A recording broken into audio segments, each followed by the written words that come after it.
जय गुरुदेव।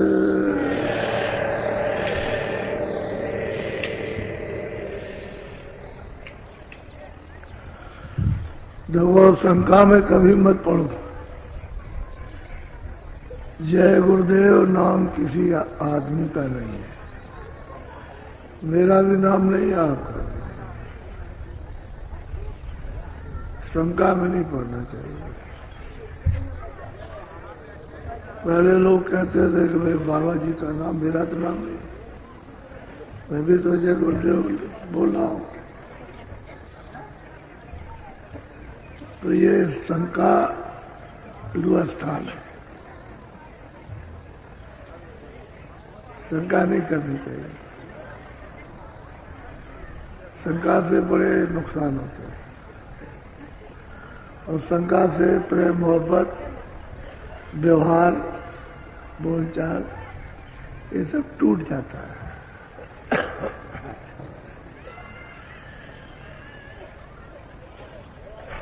जय गुरुदेव।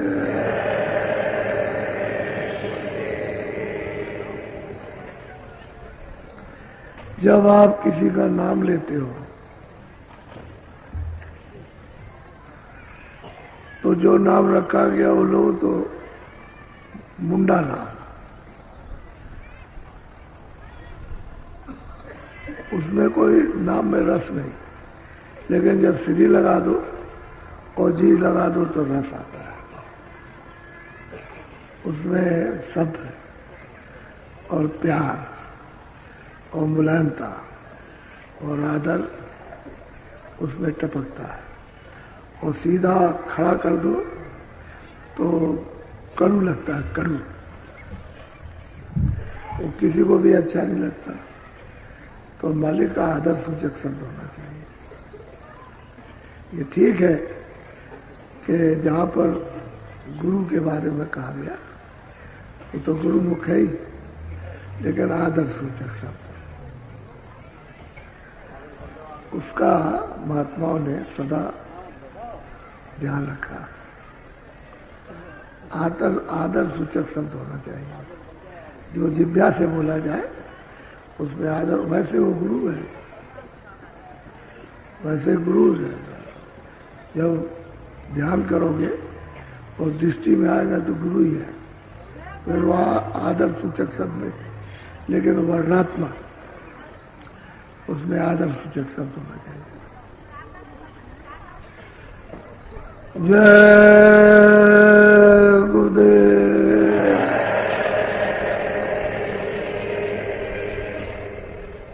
जय गुरुदेव नाम किसका। जय गुरुदेव नाम किसका। ये तो हम भी जानते हैं कि 7 बजे रखा गया, लेकिन आज होली है तो थोड़ा प्रार्थना अर्चना होगी पहले। सत्संग तो समय से शुरू होगा, लेकिन पहले प्रार्थना वगैरह कुछ हो जाएगा। ये होली में मालूम क्या होता है, धूल उड़ाई जाती है, धूल उड़ती है। तो महात्माओं ने कहा भाई कर्मों की धूल उड़ा दो, कर्मों की, यानी पाप पुण्य की धूल उड़ाओ। गाय में जलाओगे, कहते हैं योग रूपी अग्नि में जला दो। योग रूपी अग्नि, उसमें जला दो, उसमें सब भस्म होता है। लोहा लक्कड़ डालो, सब भस्म हो जाएगा। वो योग रूपी अग्नि है, वो प्रचंड अग्नि है, तो सब जला के बिल्कुल जिसको जलाना उसे जला देगी। जो जलने वाली चीज है वही जलेगी, सूरत नहीं जलेगी, सूरत साफ हो जाएगी। जो दोनों आंखों के पीछे बैठी है वो साफ हो जाएगी। भक्तों के साथ मतलब तो ये था, लेकिन आप बाहर रस्म बना लिया। दिवाली है, कहते हैं कि तुम दिया जलाओ, लेकिन उस दिए को जलाओ जिसमें तेल बत्ती, न डाली जाए और सदा जलता रहे, उस दिए को जलाओ। तो आप मतलब ये है कि हर साल दिवाली में दिए जलाते हो और अपना दिया बुझा पड़ा हुआ है, उसी दिए को जलाओ। जब जल जाएगा तो उसमें तेल बत्ती बाहर की डालने की जरूरत नहीं, वो सदा जलता रहेगा। मतलब था त्योहार का, लेकिन जब महात्मा थे तब तो ठीक था, तब सही मतलब था। और जब वो चले गए उसके बाद लोग भूल गए, तो मतलब एक व्यवहार बना लिया। त्योहार एक व्यवहार, एक रस्म, बस उतना ही करके छोड़ दिया। उसके मतलब को नहीं पूछा कि भाई इसका मतलब क्या है। वो पूछते होते तो फिर आपको शंका ही नहीं रहती। तो ये देश परदेश है, अपना देश नहीं। और परदेश में आप रह नहीं सकते हो, आपको निकाल देगा। निकालने का मतलब समझते हो कि ये काया इस देश की दी है, इसमें सूरत को बैठाया और फिर उसके बाद में जब समय जितना दिया पूरा हुआ तो कहेगा हमारे देश से निकलो, देश से निकाल दे और फिर दूसरे देश में फंसा देगा कि चलो वहाँ तुमको बंद करेंगे। फिर वहाँ उसको बंद किया और वहाँ सजा दी और फिर वो कहता है कि चलो यहाँ से भी निकलो, तो तीसरे में बंद कर देगा। तो ऐसे कितने युग और कल्प बीत गए, कोई अंत है उसका? महात्मा किसी का खंडन नहीं करते, किसी का भी यथा उचित सबको बताते, खंडन नहीं करते। खंडन उनके यहाँ है ही नहीं, उनके यहाँ तो यथार्थ है। अब तुम्हारी समझ में ना है बस वही खंडन है, तुम जिसको समझ लो वही खंडन है, और जिसको ना समझो वो यथार्थ। तो महात्मा यथार्थ जो जिसकी जैसी गति है, पाप है पुण्य है, अच्छा है बुरा है, न्याय है अन्याय है, उसको बताते हैं ये क्या है। तो अच्छे काम से, दूसरों को सुख पहुंचाने से, आराम पहुंचाने से, दूसरों की रक्षा करने से, वक्त जरूरत उनके काम आने से, पानी पिला दिया, खाना खिला दिया, रहने को जगह दे दी, वो पशु पंछी आदमियों के साथ अच्छा व्यवहार, अच्छा बर्ताव, ये अच्छा काम है। और तुमने उनको सताया, मारा, पीटा, खाना नहीं दिया, ये नहीं दिया, रोटी चारा नहीं दिया, और मतलब ये है कि उनको बांध रखा, गर्मी में जाड़े में उसका ख्याल नहीं किया, तो ये खराब काम है। उसी को बताते हैं ये काम मत करो, अच्छा काम करो।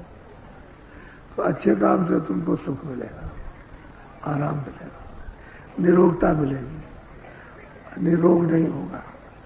और खराब काम करोगे तो फिर रोग हो जाएगा, दुख मिलेगा, दुखी हो जाओ, बीमारी मिलेगी, शरीर भंग हो जाएगा और फिर सड़ंत पैदा हो जाएगी, तो उससे बड़े कष्ट होंगे। इसलिए मना करते हैं कि ये खराब है, एक अच्छा, अच्छे को करो, उससे सुख पाओगे। कितने दिन? थोड़े दिन के, शरीर तुम्हारा थोड़े दिन ठीक रहेगा, लेकिन ये कहो कि मुझे कोई बदलेगा नहीं, तो इसमें से निकालेगा।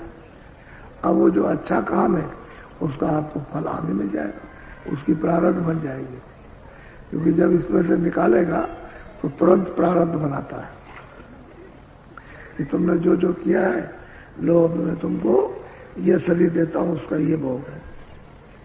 तो शरीर दे दिया, उसका भोग दे दिया। अगर मनुष्य शरीर दिया तो मनुष्य शरीर से कर्म करो, और नहीं तो और कोई शरीर दे दिया तो भोगो, फिर वो भोग हो गया, मनुष्य शरीर कर्म। तो कर्म को समझना चाहिए। तो यथार्थ किसी को न ब्रह्मा का विरोध, न विष्णु का विरोध, न शुभ कर्म का विरोध, न मतलब यह कि जीवात्माओं का विरोध है, किसी का विरोध नहीं है। न देवी का, न देवता का, न स्वर्ग का, न वैकुंठ का विरोध, न माया का है, न ईश्वर का, किसी का, न देवी न देवताओं, किसी को यथार्थ है।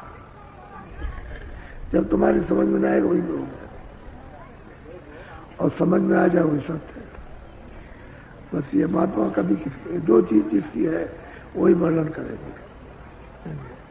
और वो कहते हैं कि भाई परदेश में तो परदेशी में हो, अपना देश जब छोड़ दिया और दूसरे के देश में हो, मान लो बहुत तपस्या की, चलो तुम स्वर्ग में पहुंच गए, वैकुंठ पहुंच गए, चलो मतलब यह है कि तुम इंद्री में पहुंच गए, तो मतलब यह है कि आप शिवपुरी में पहुंच गए, आप मतलब इस धाम में पहुंच गए, तो मतलब यह क्या वहां रहोगे?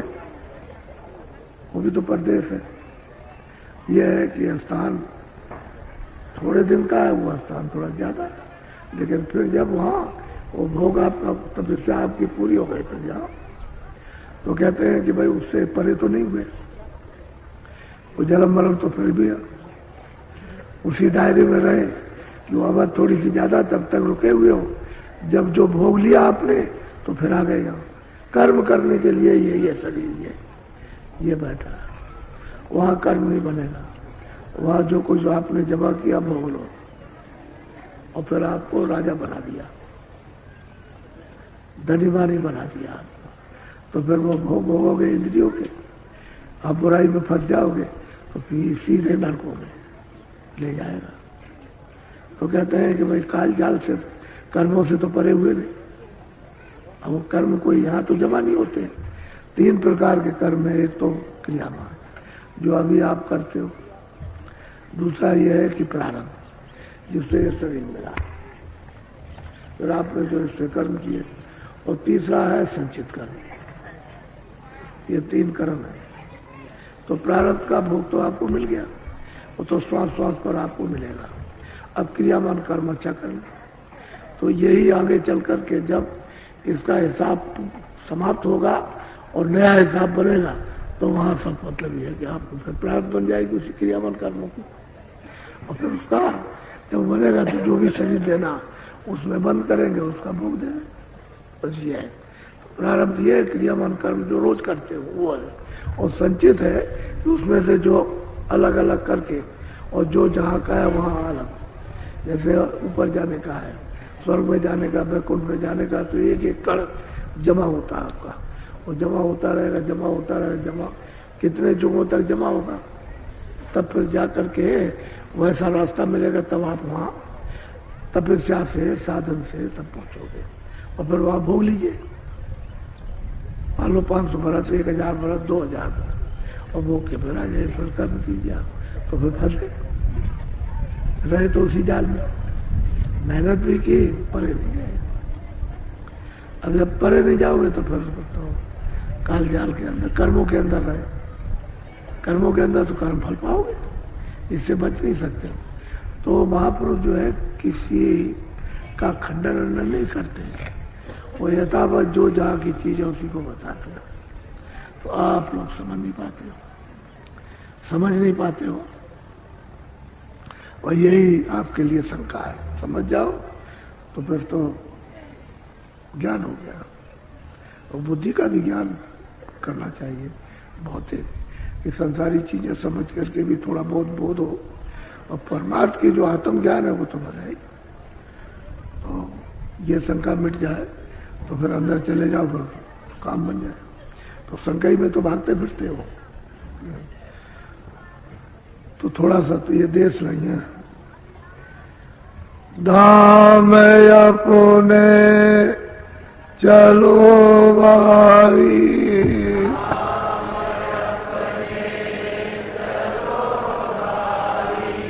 धाम अपने